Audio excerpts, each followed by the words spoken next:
Hi, I'm Jack from SharpCloud, and I'm going to be demonstrating this SharpCloud story that shows off our P6 connector.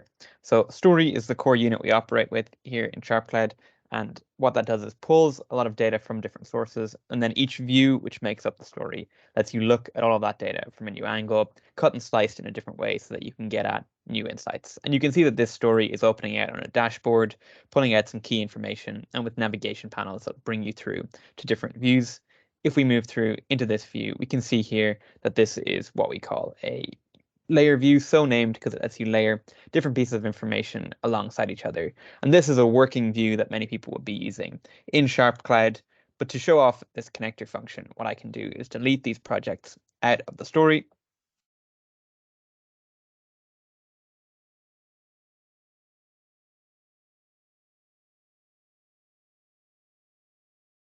And then use our P6 connector to pull that information into the story from P6. So if I move across to P6 itself, you can see we've got all this information sitting here in P6. If we drill down into the codes on all the data, we can see that it's all connected to the different strategic objectives. And if I go back to SharpCloud and run this connector,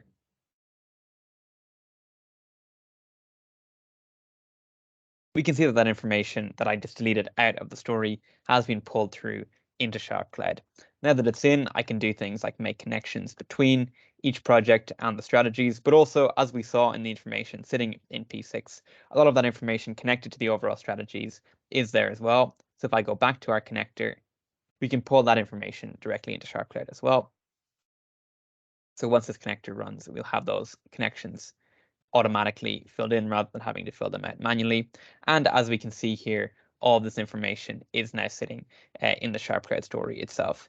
Each of the goals can be opened up to access different pieces of information sitting behind them, different charts, different resources pulled in from other platforms, and different pieces of information that's sitting behind all of these pieces of data available at a glance. And if I move through into the different views, we can see how we can take this same data and look at it from a different angle and access different insights. So this view is showing these same projects and these same strategies, but organized in this grid fashion. And you'll notice here that this swim lane doesn't have any label on it. The reason for that, as we can see, if we filter just to the projects that don't have strategic alignment, is that swim lane is all of the projects that aren't aligned to any strategy.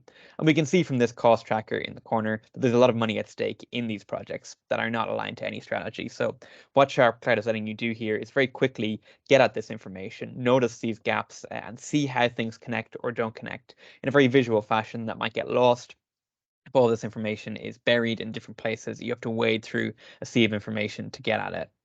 If I move through onto this view, you can see a roadmap view of all of those same projects. We can turn relationships on and connect them in to all of the strategies, and we can filter, for instance, by different owners and by different types of strategy. We can also break down into each of those owners and see the different overall goals and overall strategic alignment of all the projects that they're sitting over. This view lets you get at different cost information graphed in different ways and get access to that financial information that's sitting behind all of these projects. And this view lets you see the different sponsors and the different owners graphed against the different strategic goals of all of this information. You can also see on this view how you can move different pieces of information between different buckets and different swim lanes, letting you get at a workshopping aspect of all of this information, letting you make changes in the moment, possibly in a collaborative way. You can also have SharpCloud stories that are set up as a whiteboard that lets you move all this information around completely freely. In this view, it's a graph that you can move within, but there's lots of different ways that you can configure these different pieces of information. If I move through onto this view, you'll see that it's currently empty, and that's because the data that we would want in here is data that we're going to have to pull from a different source and augment our P6 data, because often it is the case that we have different pieces of information sitting in different places.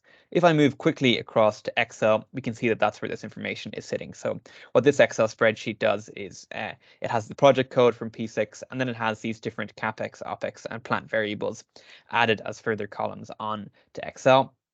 If I move back into the SharpCloud story, you can see in the data grid, those projects don't currently have that information imported in from Excel. Plant, CapEx, and OpEx are completely empty in the data grid behind it. But if I go back to our connector that we've been using throughout this story, move through to the CapEx and OpEx data here, run this connector, we're going to see how we can augment all that data and pull that into the story.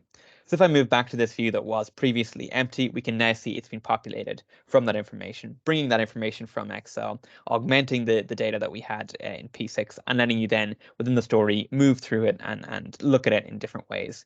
Now that we have it in, we can represent it visually in lots of different ways and get at lots of different information, like we were doing with the pure P6 data that we had in the previous views. In this view, we can look at different plant information represented graphically. In other views, we can graph CapEx against OpEx. You can get at all of that information in different ways. And if I show this final view, what this is allowing you to do is then visually show the resource usage of different owners and how they connect into different strategies. You can filter along the bottom by the different owners themselves. You can also filter within those owners which strategies they're focusing on. And you can also, once you have this information, make changes here and see that represented visually in a new way below. But at all times, you have access to your core data still sitting in P6 and still sitting in Excel. And you can run the connector again to refresh that data back to where it was. But you get this workshopping capability and this ability to move around and play with the data, get at different insights, see how that plays out, but then also be able to go back to the core data that you were using beforehand. So those are some of the features and some of the functionalities in some use cases of SharpCloud. It can do a lot more than this, but this is showing off these specific aspects of the P6 connector, and I hope this demo has been useful.